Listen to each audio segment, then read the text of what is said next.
Il y a quelques semaines, le gouvernement a lancé un nouveau portail d'inscription en garderie et déjà, il est critiqué.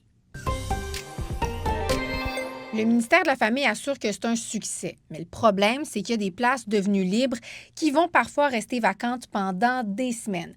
Et ça, c'est en raison de la lourdeur administrative du nouveau portail.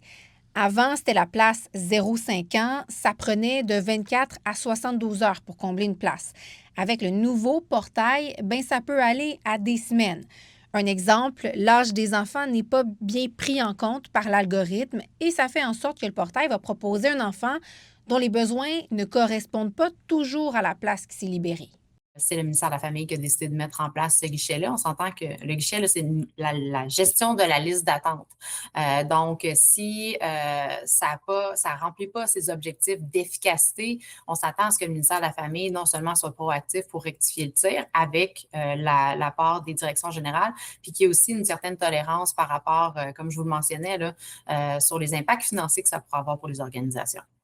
On vous parlait plus tôt cette semaine des entraves liées aux travaux du tramway. Et bien là, on sait comment le RTC va être touché.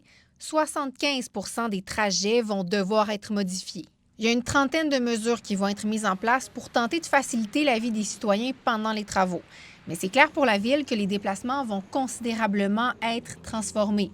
Un exemple, avec les mesures annoncées, le temps moyen de déplacement en voiture entre la colline parlementaire et l'Université Laval, ça devrait atteindre 36 minutes selon la ville.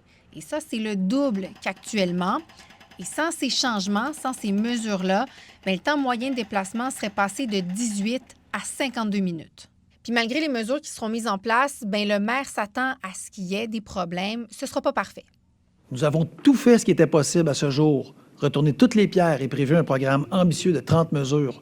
Puis c'est pas des petites mesures, là. Maintenant, on part avec l'humilité de se dire, OK, on part avec quelque chose de solide, mais il va falloir être très agile dans la suite. La directrice nationale de la DPJ a présenté ses grandes orientations hier en vue de sa réforme des centres jeunesse.